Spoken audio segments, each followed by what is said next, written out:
Hello, everybody, and welcome to the Open Source Community Call. My name is John Chodacki, and I'm one of the co-chairs of Force 11. And these community calls here are co-hosted by Force 11, Dryad, and eLife. So we have members of all three of those communities here on the call to help facilitate the discussion. For those of you that aren't familiar with this format, we do have these community calls 3 times a year. So the next one is planned to be in October. So please follow along and keep an eye out for the series. The way that these calls work is that we use a CryptPad document. Here you'll see it on the screen, but there'll also be links in the chat for you to follow along. From here, you'll see the code of conduct that governs this call for you to take a look at and to make sure you comply with. We also have information about each of the sessions and presenters that will be speaking today.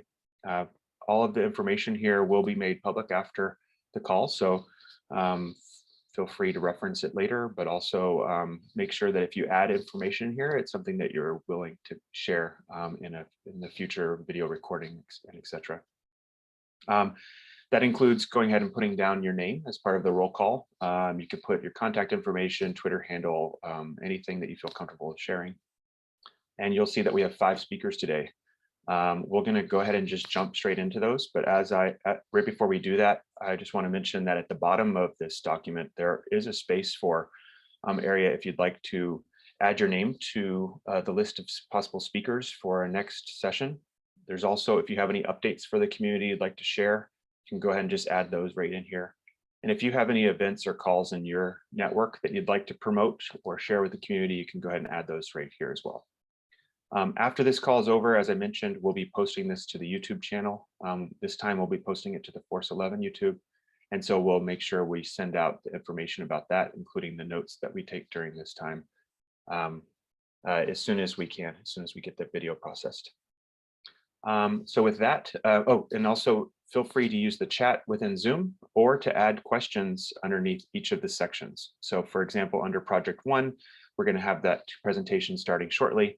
Go ahead and just add the questions right here to the attendees, or you can use the chat function in Zoom and we'll go ahead and use that to facilitate the discussion. I think that's it. And with that, I will turn it over to Irina and Nathan to talk about the repo project. Let me go ahead and stop sharing my screen so that you can start sharing yours.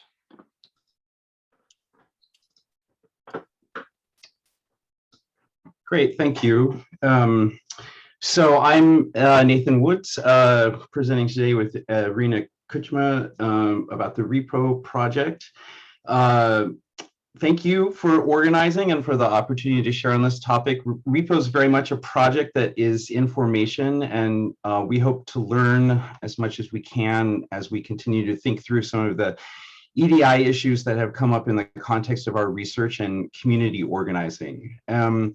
Repo is a Sloan-funded project that is looking at how people learn to be open in their research and data practices, and we're specifically looking at how the open science community has developed and designed virtual training and community building in response to the COVID-19 public health crisis.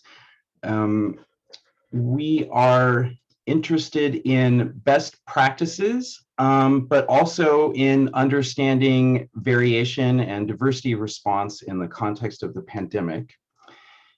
The focus of the project has been to identify, engage, and expand with the network of organizations and community members interested in training for open, to capture the diversity of experience of the open science community and online training, to create and share resources to improve or refine open science training, including virtual training, hybrid and in-person training, and explore the theoretical and structural foundations of open science training in relation to online training communities more general and in terms of open science community dynamics more broadly. So in practical terms, repo is a stakeholder led initiative organized into 3 working groups that are working on broadening stakeholder engagement, creating opportunities for participation and resource sharing in the open science community, a qualitative survey on emergent best practices in online training in the open science community, and 2 assessment instruments, a workbook on incorporating community participation opportunities in training, and a field level questionnaire to be administered at the end of the development period. That's looking at community of practice formation dynamics sort of more broadly. Each of these working groups have been sort of grappling with EDI considerations at the level of geographic diversity and equity in terms of including stakeholders and participation, disciplinary diversity and participation, variation in adopted practices and skills, what's possible for people, creating opportunities for including pedagogy of participation and thinking through what participation in terms of equity and diversity looks like in online training, inclusive community building, and at the level of the field level questionnaire, we've started to think maybe about adding some EDI measures to look at how different organizations have been working with these issues. So I'm going to turn it over to Irina. Thanks a lot, Nathan. And these are some of the examples of our past events and topics that we discussed. So we kicked off with an African call, bringing open science training community together. And one of the topics we discussed was how could we come up with equitable, sustainable, accessible, and open virtual training platforms and pedagogy. And unfortunately, we didn't go very far with that. And if you have any ideas or pointers, please add, because what we see nowadays in African universities are either Zoom or Google Classrooms, and we have an RDM training project with 4 Ethiopian universities, and even Moodle seems to be a complicated platform to navigate for PhD students. So we end up with a basic static page where we provide links to materials. And one of the examples that we discussed on that call was game-based skills building, and an example from Stellenbosch University in South Africa that developed an RDM management adventure game. And what's interesting about this game is that it's actually a text-based game released in the end of 2020, but that seemed to be the best solution if you really want to be accessible and inclusive. Then Sarah is on the call today, and she had a great fireside chat with Marty.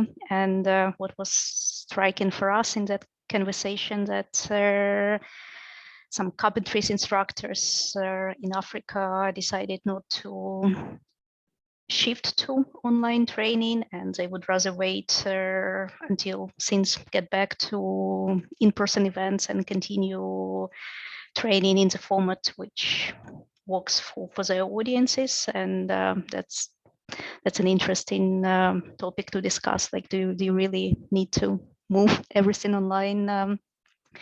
Then another area that we touched upon is open science community principles, and we had a webinar with a number of colleagues, and I added links in the notes to America, Latin American open science principles, and Africa Archive open science principles as good examples that we flagged. And if you could go to the next slide, please, Nathan. So these are some of the forthcoming events where we would like to hear from communities. So we'll have a series of discussions at FISCI. Then there will be an open science fair in September. The topic is fostering local and global open science communities. And call for workshops and lightning talks is out, and their submission deadline is 26th of July, and there are links in the notes document. And then we hope we'll continue with fireside chats, and we'll have an event co-hosted with our colleagues from Chile. So here we're looking at geographical diversity. In fireside chats, we want to pair people from different regions, different disciplines. And yeah, if you have any suggestions on equitable and accessible learning platforms, would be great to hear from you. Thanks. Thank you. So I think we are running right at time for the 10-minute slot. So I think we could just move ahead to Diego Baptista from Wellcome Trust. And maybe while he gets set up, we can just say that if you have any questions for the repo team or any suggestions, as Irina and Nathan were asking for, you can go ahead and put those in the chat, or also there's links in the notes document. So feel free to grab those notes and refer to them later. So Diego. Cool. Hi, everybody, and thanks for the invitation to speak today. I'll talk about two things. And first, I'll give you a bit of background. So yeah, my name is Diego Baptista. I work as a diversity and inclusion advisor on research culture at Wellcome. We're a large philanthropic organization in the UK that funds biomedical research, anything that can sort of better human health. My work mainly thus far has been on the concept of research culture. So do funders play a role in supporting good research environments, particularly from the lens of what responsibility do we have to make sure our funding supports researchers that have inclusive environments, supports the full swath of researchers that should participate in research, whether or not you think there's an argument of it's the right thing to do, it's economically advantageous, or having a diverse cohort of researchers will have better health outcomes for everybody. You can choose your poison, or your pick, but and then the outcome is our funding is spread over more people than it currently is. So I'll talk to you a little bit about goals that we've set in our new strategy, and then if there's time, I'll highlight some wonderful colleagues who have done work on our most recent anti-racism campaign. So let me just get some slides up. And these are high-level strategy goals. I'll talk about some examples that we might put forward in our program of work, and would sort of love questions and comments as we go along.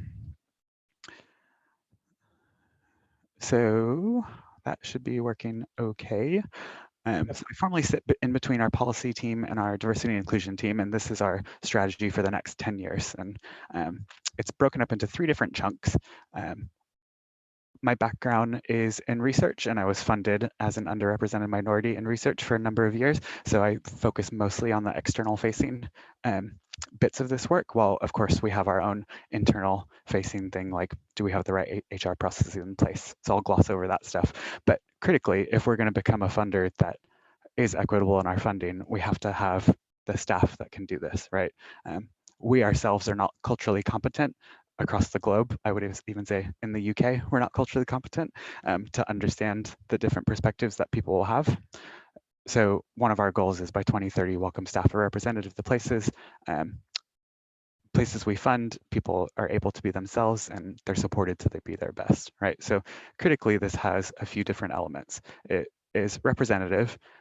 Those that are representative don't code switch, or they're able to be themselves in the workplace, and they're supported to be their best, right? They are able to ask for the things that they need, and Wellcome is able to provide this for them. I won't go through this whole thing, and I know these slides are busy, but I'll highlight, right? Essentially, to do this, we need to put in a bunch of policies and processes in our HR functions in place that allow this to happen, right? And we can sort of get temperature checks for this through staff surveys, sort of the makeup of the population of folks that work at Wellcome, and these kinds of things, right? What kinds of feedback managers get, etc. I'll move on to our next goal. So goal 2 is very similar, but this is the external facing one, right? So in 10 years, people funded by Wellcome are more representative of the global population, able to be themselves and supported to be their best. This is probably where I have a bit more expertise, right? We need to do things, and I realize there's a lot of colleagues on the call from the US, but we need to do things in the UK like positive action, right? This is something that doesn't happen very often in the UK, and you know, my experience of growing up in the US, I found it quite surprising that this doesn't happen in the UK. Lots of places don't even collect data on diversity characteristics, so we don't know if we're doing poorly in the sector, right? If the UK has 4% Black people, for example, sometimes funders don't even collect that data to know that they have that population being funded, or in our case, not being funded.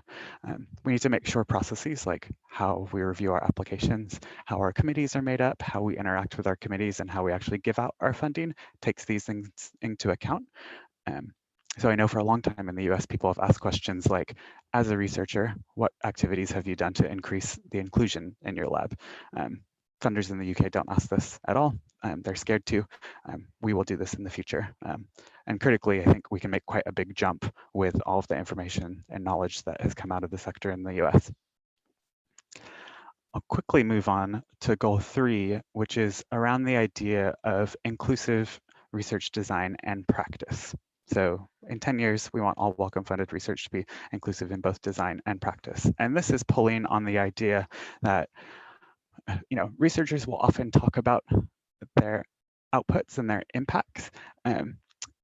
Not as often will they talk about the beneficiaries of their research. And very often do people not understand how the beneficiaries of research might formulate questions they could ask or change the methods that they might use. So this is more thinking of how have you included the beneficiaries of research in your own thinking, to you know, the degrees of different cell cultures will have sexes, and the way drugs get developed in different cell cultures will have an effect based on the sex of the cell culture you're using, which is wild to think that those kinds of things happen. Or clinical trials that don't have requirements on, you know, gender or racial background in the requirements for a drug, which then can have knock-on effects for how a drug may or may not be effective in a certain population.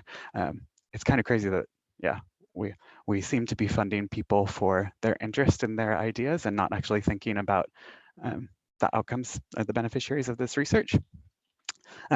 So this, I would say, is much earlier in its thinking. I'd highly recommend checking out, it's a woman named Londa Scheibinger out of Stanford, who does quite a lot of research, particularly around gender and gender inclusion in research.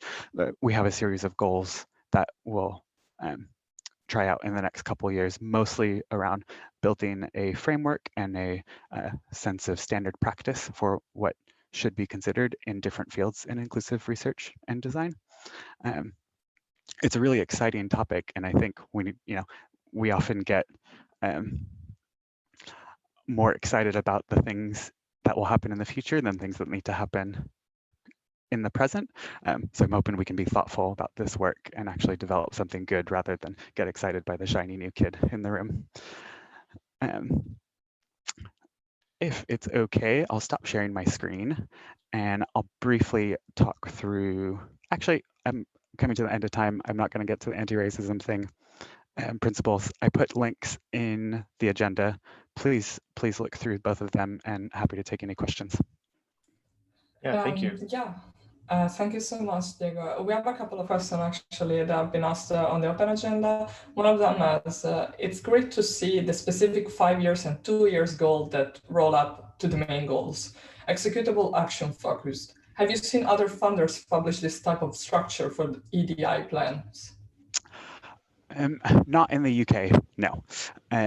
I think that NIH has done quite a good job of setting goals, and I mean, in the US, they've poured so much money into these things and are still having challenges and difficulties. You know, that there's particular offices in the NIH that do this kind of, let's set a large goal and then set actions. But yeah, you know, the other big funders that we work with, I haven't seen this kind of presentation. Okay. We have another question. Do you have some examples of inclusive research design outlines already? Yeah, so the example that we use often is around clinical trials. And you know, there's quite a story of a particular drug that went onto the market after had gone through the sort of clinical research rings, and it was you take it in the evening, don't you take the drug and then don't operate heavy machinery for a few hours after you've taken the drug. But it turns out that in women, the drug was metabolized slightly differently. And so there were all these women who were on this drug and then getting into car crashes the morning after because they were still quite drowsy after taking the drug. And the clinical trial just didn't test this because they didn't have enough gender representation on it. That's one example. That's more on the human-facing side. If you look at how mice are used for research, there are examples of female mice interacting differently with hormones from humans than male mice, and those things aren't really thought about to the level that they should be. Yeah. Okay, Diego, there is another question, but I kindly ask you to reply on the open agenda so we can move on with the next speaker. Absolutely. Thank you so much. Cheers. Okay, so next up we have Melanie. So Melanie, if you want to go ahead and share your screen and go ahead and get started. Thank you. Great. Hi, I'm Melanie Dolechek. I am the Executive Director for the Society for Scholarly Publishing and also the convener for the Coalition for Diversity and Inclusion in Scholarly Communications, or C4DISC for short. C4DISC was founded by 10 trade and professional associations that represent organizations and individuals that work in scholarly communications. The coalition was formed to discuss and address issues of diversity and inclusion within our industry. A number of surveys recently have shed light on a lack of diversity in scholarly communications, from issues of gender equality to the noticeable lack of ethnic diversity in our workforce. There is an increasing awareness that as an industry, we are not a model of inclusivity. Publishing is truly a global enterprise, yet that diversity has not been reflected in our collective demographics. Representatives from these 10 founding organizations first met in Boston in 2017 at the SSP annual meeting to discuss our shared interest in addressing these challenges and to share information about the current initiatives that tackle the lack of diversity and inclusion within the industry. We agreed that we needed to continue these discussions and to collaborate on possible projects, starting with the joint statement of principles. Working collectively, we are able to combine our resources and have a greater impact. The mission of C4DISC is to work with organizations and individuals to build equity, inclusion, and diversity and accessibility in scholarly communications. The vision is a socially just community that welcomes, values, and celebrates all who seek to contribute to scholarly communications. Our values include respect, listening, to learn, and acting to eliminate barriers and to be an ally. Our overall goal is to increase diversity, equity, inclusion, and accessibility in scholarly communications while valuing differences, welcoming diverse perspectives, and learning from different communities while making space for marginalized voices and serving as allies. To that end, C4DISC is committed to eliminating barriers to participation, extending equitable opportunities across all stakeholders, ensuring that our practices and policies promote equitable treatment and do not allow, condone, or result in discrimination, ensuring full participation in programs, policy formulation, and decision-making for all identity groups, raising awareness about career opportunities in our industries to groups who are currently underrepresented in the workforce, and supporting our members in achieving diversity and inclusion within their organizations. From the very inception of C4DISC, there was a great interest in our community about how people and organizations could get involved, join, or contribute to the work that we set out to do. There's now several ways that individuals and organizations can participate in making our community more inclusive, equitable, diverse, and accessible. In an attempt to focus our efforts and achieve maximum impact, formal membership in C4DISC is limited to consortial groups that represent the organizations and individuals who work in scholarly communications. We have established a sliding scale fee structure for membership dues, and the membership year runs from July to June. Those members then appoint an official representative to be on the steering committee, which is our governing body, who vote and help make policy for the coalition. We also have an opportunity for organizations whose business or work is related to scholarly communications and who wish to support the work of C4DISC to get involved and have a voice in C4DISC initiatives as partners. Examples include publishers of all kinds, libraries, industry suppliers, and there are several partnerships available. And the funds that are generated from being a partner or a member are used to support activities focused on diversity, equity, inclusion, and scholarly communications.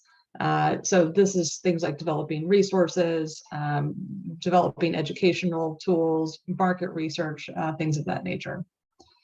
We now have 13 members and 13 partners, so we're off to a great start. We just, last fall is when we sort of opened C4DISC up for membership and partnership. So individuals and organizations, regardless of what their, individuals, regardless of if their organization is a partner or not, can also contribute to the work of C4DISC by volunteering their time through working groups. And we're proud of the work that we've accomplished so far in creating a vision for future progress, and have already created several working groups to engage in concrete actions that will improve DE&I in scholarly communications. The steering committee creates these working groups to carry out our initiatives. Each working group has an appointed member liaison and a lead or two, and then individuals are invited to join via general call for volunteers. We announce these working groups on our website and through social media. Any person that's interested in furthering the work of C4DISC can join a working group. You don't have to be employed by a member organization to get involved. If you would like to apply to participate in a working group, there's a form on our website. And if you have a project, an idea for a project that C4DISC might be suited to accomplish and sponsor, we have a form on our website where you can also submit suggestions. We have a lot of suggestions coming in. It's great, really helps us kind of determine what direction we want to take C4DISC in terms of the resources that are being created. So we currently have 5 working groups in progress: the Communications and Outreach Working Group, the Toolkit for Equity, Anti-Racism Toolkit for Organizations Working Group, the Anti-Racism Toolkit for Black, Indigenous, and People of Color Working Group, the Inclusive Language and Image Guidelines for Scholarly Communications, and the Toolkit for Disability Equity. If participating as a member or partner is not possible at this time, your organization can still support C4DISC by joining them. The more than, I think we're up to 100 organizations now that have adopted our joint statement of principles. We released this statement in October of 2018 to demonstrate the commitment of participating organizations to promoting involvement, innovation, and expanded access to leadership opportunities that maximize engagement across identity groups and professional levels.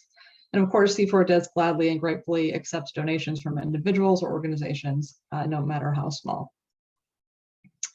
You may have heard about the Toolkits for Equity, the Anti-Racism Toolkit for Allies. This was developed by Gisela Posada, Nicole Coggins, Jocelyn Dawson, and myself, and then more than 50 volunteers from across scholarly publishing. The toolkit has been downloaded more than 3,000 times since it was released.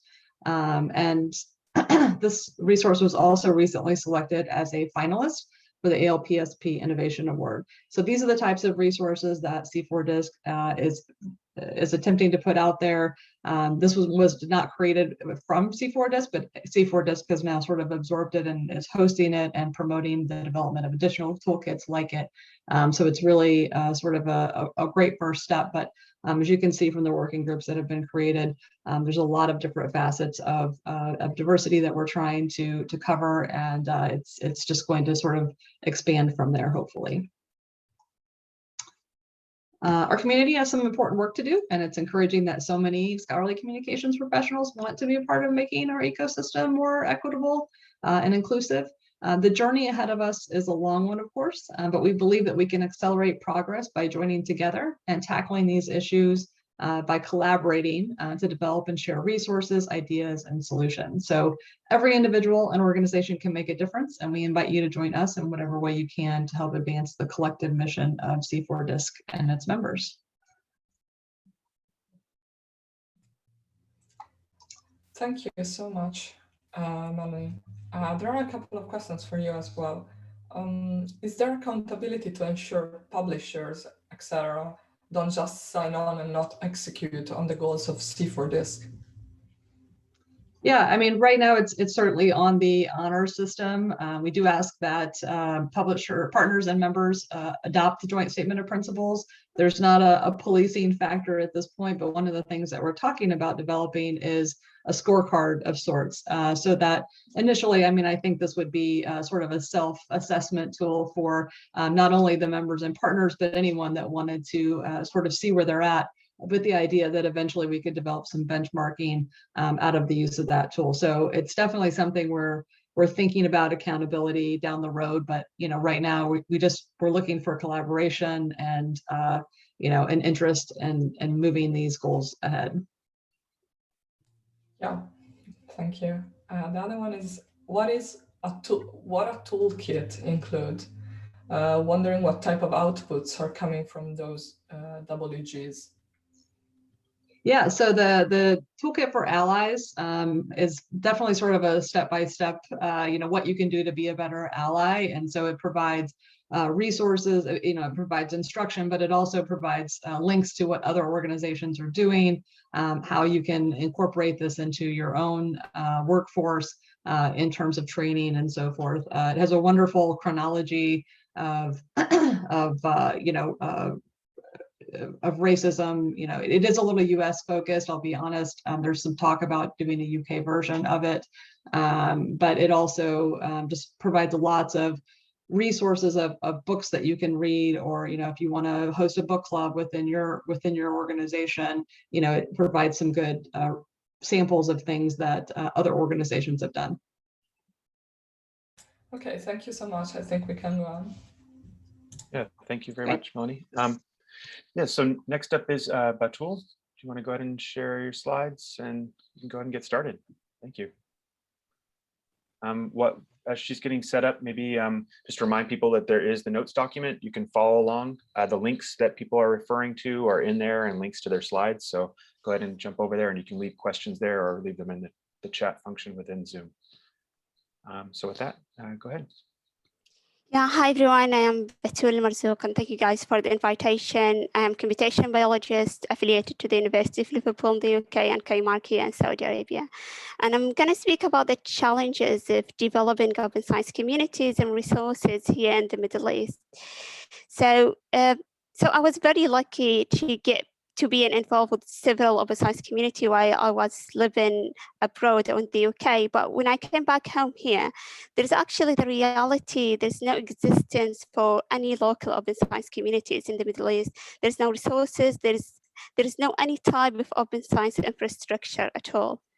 However, I think there is really a good opportunity to adopt open science in the Middle East, simply because the research system is relatively new, which makes it in principle easier to incorporate open science practice within the system rather than shifting and shaping an established or a mature system like what we see in the West.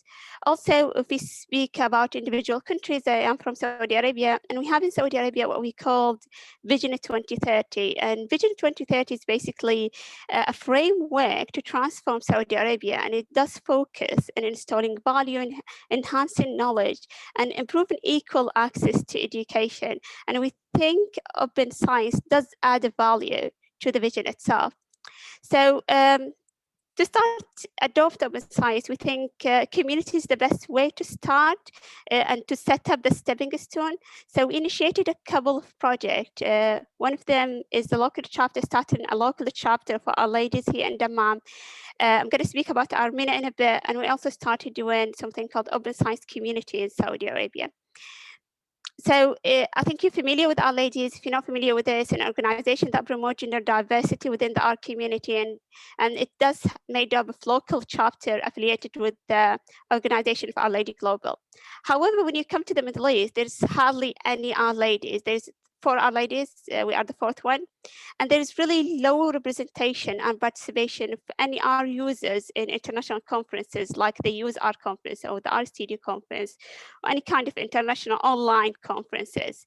So as a response to the really low participation within conferences, particularly in the Use R conference, all the Our Ladies group or the Our Ladies chapters came up together to provide some kind of platform to connect all the users in the MENA region, where other groups can interact, support, inspire each other, and derive the creation of one Our Ladies group across MENA. This is really a new project, just started last month, but I wanted you guys to know and say it's been driven by the amazing work of these people, Muna, Amal. They are from the Our Ladies in Tunisia with Haifa. Iman comes from the Our Lady in Oman. Fahad and Muhammad, they are bloggers who are really active within the international art communities, and Camila from the Our Ladies Algeria. However, outside art, we also want to be able to grow, to share best practices in open science, to network, to grow with each other. So we started what we called the Open Science Community Saudi Arabia, and this is supposed to be a place where we connect the newcomers as well with the experienced peers. We have really hardly like very less people who's experienced open science, so we want them to get connected with each other and derive also the creation of policies, infrastructure, and support services within Saudi Arabia. This vision comes from the International Network for Open Science Communities, which we are affiliated with it.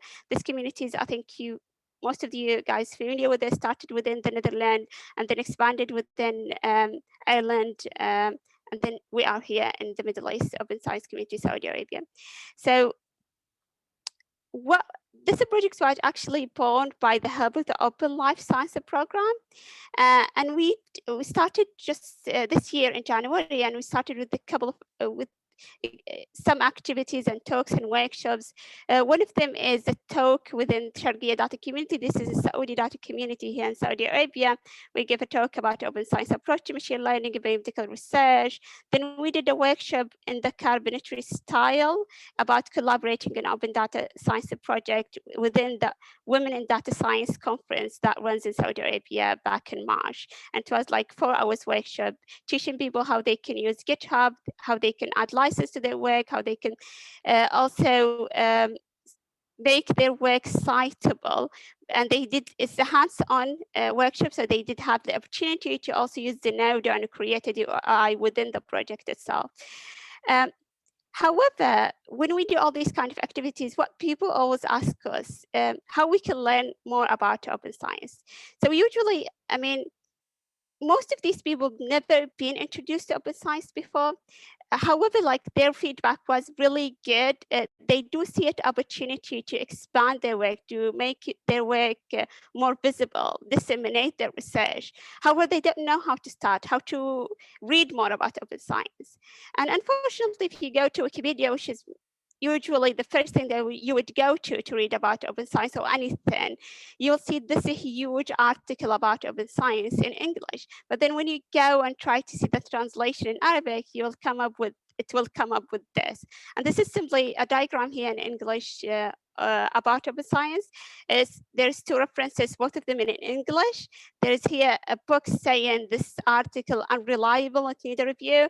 And then here it will define open science in 12 words. However, like the term open science is translated very wrongly. So if you take that Fath al-Ulum, that word, and you add it in Google, you won't get anything.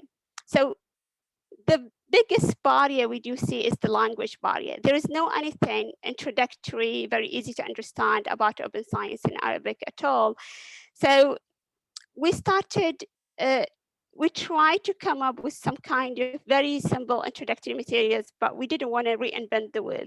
And when I was doing the Open Life Science project, if you are familiar with the Open Life Science, it has this cohort call, and each cohort call is consists of a few talks about open science, most of them like 12 or 13 minutes. It's very short, and it does introduce the topic very simply. However, all these talks are summed together within like a 1-hour video, and it does have like discussion within them. So you can't really go within the exact title or with the exact thing that you're looking for. So what we did with Telefry and with Open Life Science is try to re-edit all these videos, cut these videos, and to just take out these talks and try to make these videos and their transcript available for people to translate. So we added all the transcript, everything in the video within the GitHub to encourage collaboration, and also in Zenodo, and make them accessible, reusable, and encourage further translation in other language. And we started to translate some of these transcript, started with the very few one in the beginning to translate them in Arabic, and that's what we're trying to do. I want to say this is really very, very early project. You're going to see the videos being added to YouTube just like this week, and we are really keen to improve the transcript, the translation workflow itself, and to expand in the translation. So please do get involved if you want to contribute. I want to say big thank you for Anilda. I wouldn't have done anything without her. To Malvika, to you, to Dorothy and Heather, and Yani and Emmy. Emmy, actually, she's the one who came up with the idea of taken out this Open Life Science program video and cut them. Dorothy and Heather and Yanni, that is the one who offered really waiving the fees for many people who participated or in the USR conference this year. So thank you guys very much. And that's pretty much it. And everything is inspired by these communities I was involved with, the Turing Way, the Carpenters, the art communities. Thank you guys. Thank you, Batul. I think I have time to go over one of the two questions that have been posed in the agenda, so I kindly ask you later to respond to the other question on the agenda. The first one is, we've been discussing institutional and national open science communities in some African countries as a way to build open science culture and enhance open science skills. Is this skills building angle also important for you? Do you have any advice for us, starting almost from scratch? I want your advice. We started also from scratch. We just started this year. I've been living in the UK in Liverpool in particular for 10 years. So when I came here, I was also in shock and trying to absorb everything and trying to build something. So if you do have any kind of advice, yeah, I would need it. But we are very immature. We just started. We welcome any kind of suggestions, and I would love to chat later. Yeah. All right, thank you very much. I think we're going to move on to Liz from the Sloan Foundation. And Liz, go ahead. Yep, I can see you sharing your screen. So please just go ahead and jump in.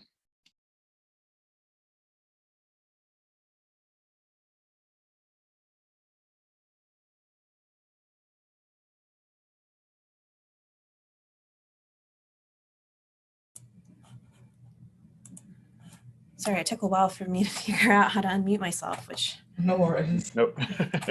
Yeah, we're not immune to Zoom screw-ups, even now. Anyway, I am Liz, Program Associate for the Technology Program at the Alfred P. Sloan Foundation. I'm going to give you a brief look into how we approach grant making for DEI from the perspectives of two different programs at Sloan. One, the DEI and STEM higher ed program, and two, the technology program, which is where I primarily work. So the title of my talk captures aspects of both programs in the phrase participation in open source development and computational research in STEM. And I hope by the end of this, you'll deeply understand my two calls to action. So keep your eyes out for that, or otherwise recognize the alignment between our interests, and will reach out to me so we can continue chatting. The Sloan Foundation primarily funds basic research in the natural and social sciences, and there are a few cross-cutting programs like the technology program, and I'll get a bit more into that. But I first wanted to share with you a newer part of our website on our complex inheritance. And folks might have missed this because it's kind of buried in our website, but I think it's important, so I'm going to pause to read it here, and I hope you can follow along. It's a lot of text, but I would like to read it with you. We at the Foundation are profoundly grateful for the opportunity to use the wealth accumulated by Alfred P. Sloan, that's from General Motors, to make our world a better place. At the same time, it is essential to acknowledge that the accumulation of such an industrial fortune required the disposition of massive natural and human resources. And these include the labor of thousands of women and men who did not enjoy the privileges that we now do, the environmentally impactful extraction of raw materials around the globe and the historical appropriation from its original inhabitants of the land on which those industries were built, as well as the land on which the foundation's headquarters currently sit. That's where I'm sitting right now. It's in New York City and is on unceded Lenape land. And this complex inheritance imposes on us an inescapable responsibility to use our grant making assiduously in the service of the public good. We, the stewards of the Alfred P. Sloan Foundation, fully embrace this solemn responsibility and strive to reflect in it all the work that we do. This is really important to me. It's never too late to acknowledge our complex inheritance, and checking that privilege is such a crucial part of working in philanthropy, something I've learned over the past year. I don't see us checking that privilege happen enough, although I saw Diego from Wellcome do that beautifully. So I was pleased to see this language pushed to our website.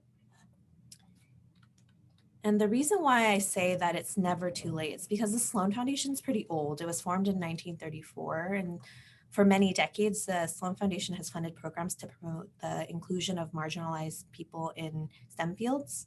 At present, our largest initiatives directed to this purpose are 2 graduate scholarship programs for minoritized groups, the University Centers for Exemplary Mentoring, and the Sloan Indigenous Graduate Partnership Programs. These 2 programs are the flagships of the DEI and STEM higher ed program that I mentioned before, under the direction of Program Director Laurel Espinosa, who focuses on systemic change within institutions, like the ones listed at the bottom of this slide.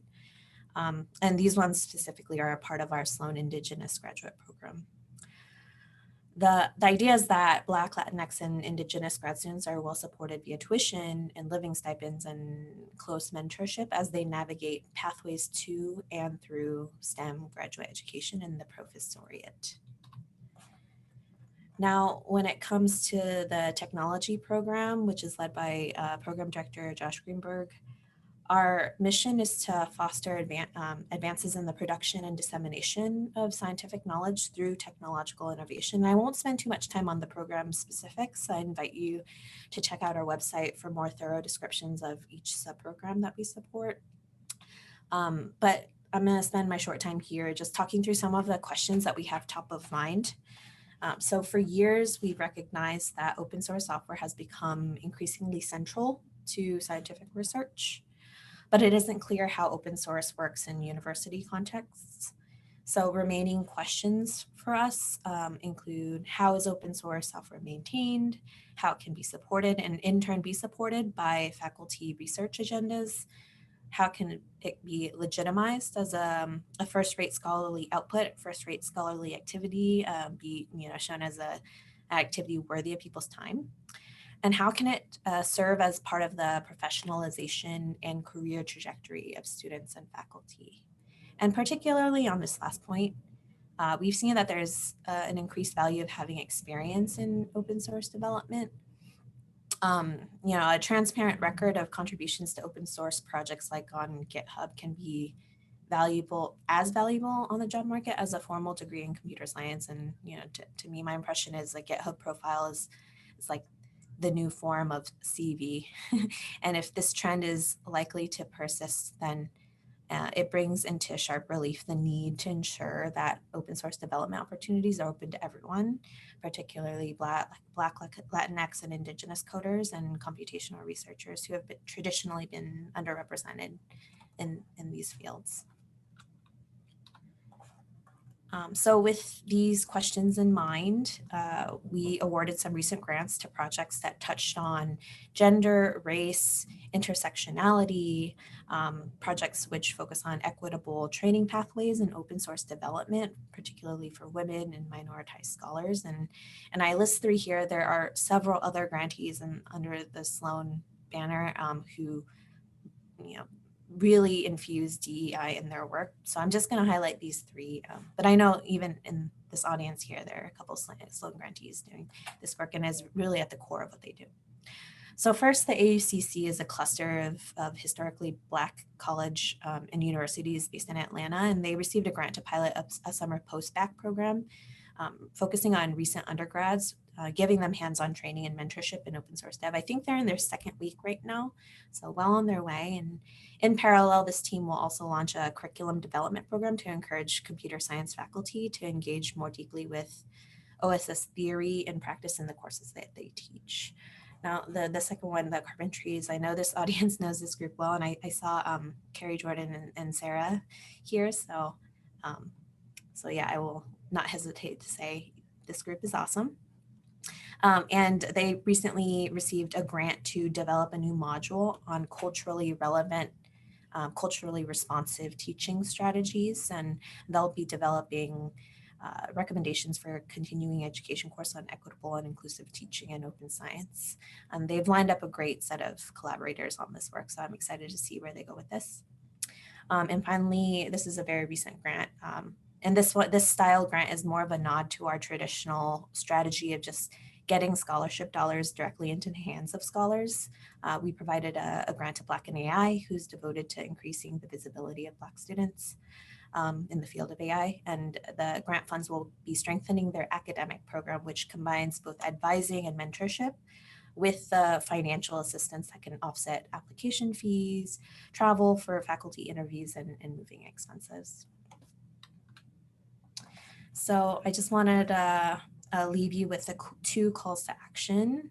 And there's a link in this top right corner here for you to read more and read some backgrounds. I also have this link in the community notes as well. But first is if you are an Indigenous working professional, Indigenous student, or you're an advisor to students who contribute to open source projects and or simply just use open source as part of your work, we would like to invite you to a roundtable discussion. I've just learned so much over the last year how the Indigenous way of knowing and doing work might be fundamentally in tension with how open source development happens, on traditional platforms like GitHub. And we would like to dig deep into these issues. So if this sounds like you, if you belong at this table, please reach out to me. Second, if you're a scholar and ally, we are always looking to support foundational research. So even something like data collection, methods development, with the goal of better understanding how gender and race function in the perceptions of and participation in open source development. So if this sounds like you, if you focus on Black, Latinx, and Indigenous communities, please send us a letter of inquiry. And if you don't know what goes into a letter of inquiry, we have information on our website to guide you. So I encourage you to go there and send us something. And even if it's a half-formed idea, Josh Greenberg and I are the ones who read these things. So we just are eager to meet people who are working on these really, really important topics. And I think I'm over, John. So I'll stop there. Yeah, sorry to always get into it, but yeah, there are a couple of questions, and I think, John, if you agree, we have time for a couple, I would say. So our first is, often it seems that there is not much knowledge about these programs. Which are your best strategies for making these things well known to the persons that could be interested and in need to join? Yeah, that's something I've been working on over the last year. So I joined the Sloan Foundation a year ago, and I'm really getting up to speed on the different strategies that funders use to really source leads.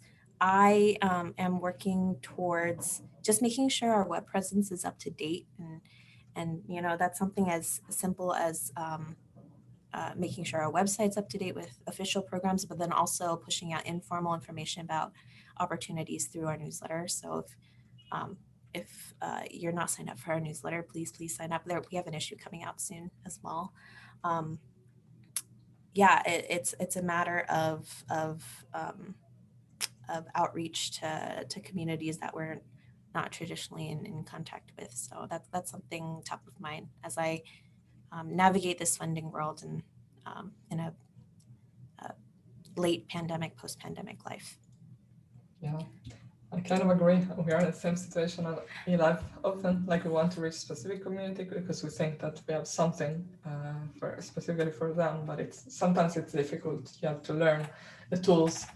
The second question is, what is the geographic concentration of Sloan Foundation grantees?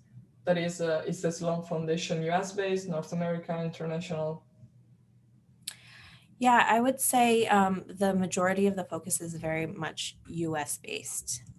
And especially for RD, I work with a lot of the strategy coming out of our new program director, Laura Espinosa. There's an explicit focus on US-born, Black, Latinx, Indigenous scholars.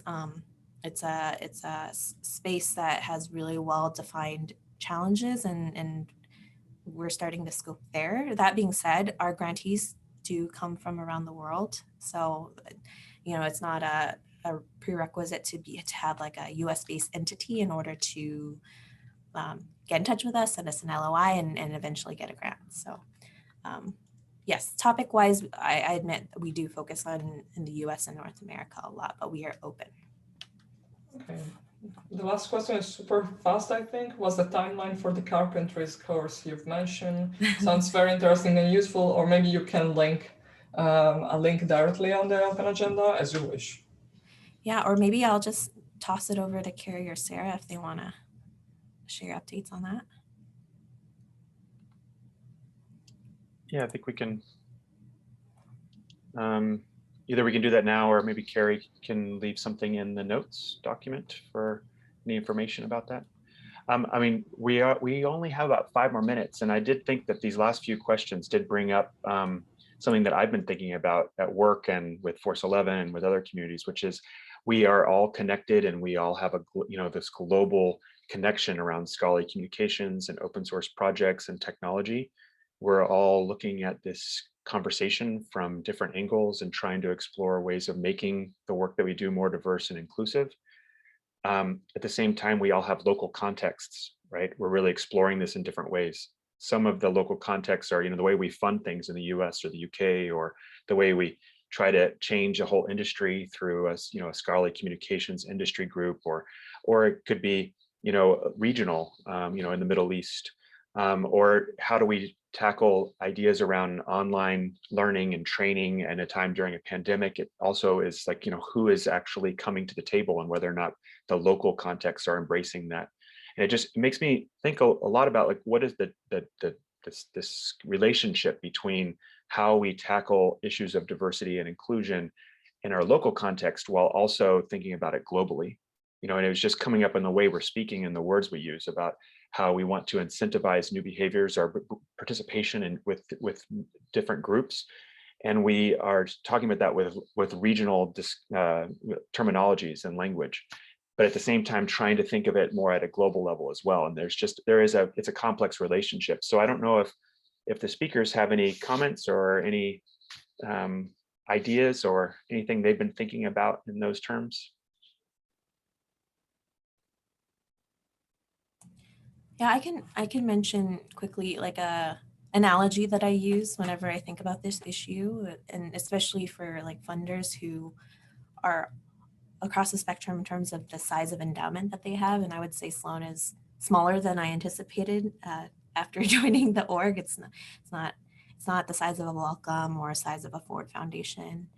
And so recognizing there's this like pretty stable amount of funding that's available year after year, that the analogy is like a waveform analogy. It's like we have this amplitude that we are giving off. Funders have their different amplitudes, and really where we have a lot of opportunity at Sloan with the expertise we have in-house is making sure those amplitudes are in phase. So we might be having different amplitudes and different focuses and approaching the problem in slightly different ways, but if we're in phase, then that's the best way to really level up, align, and systematically attack the issue. And that's like the imagery that I always think of when I think of those kinds of constraints. I'd like to pick up on the alignment part, because I think that's the best we can do on the global level, because the rest should be really sorted out on the local, and local is probably not even regional, it's institutional or national, depending on the size of the country. And yeah, if there are some strategies for alignment, that would be great. So that's hard. And I think this kind of like places in which we start to discuss, and we see more different perspective coming from funders, coming from publishers, coming from like people in the community, actually is the right place to start this conversation and kind of learn from each other and understand if there is like any place of connection, and yeah, start working from there. Like I honestly think that's these are the calls that are useful, like for everyone to learn more about what other people are doing, and to build a book of best practices, I think, in my opinion. Yeah. So I guess that's a nice way to end. It's great to have everybody here on the community call. Thank you to our speakers, and thank you to everybody who joined. These notes will be available. You can reference them and contact speakers, continue the discussions. We'll also be posting this recording on the Force 11 YouTube channel. And thank you to the Force 11 community, to eLife, eLife Innovations, and Dryad for hosting this. And we will see you all in October. Have a great day. Thank you. Bye. Have a great day. Salute, bye. Thank you. Bye.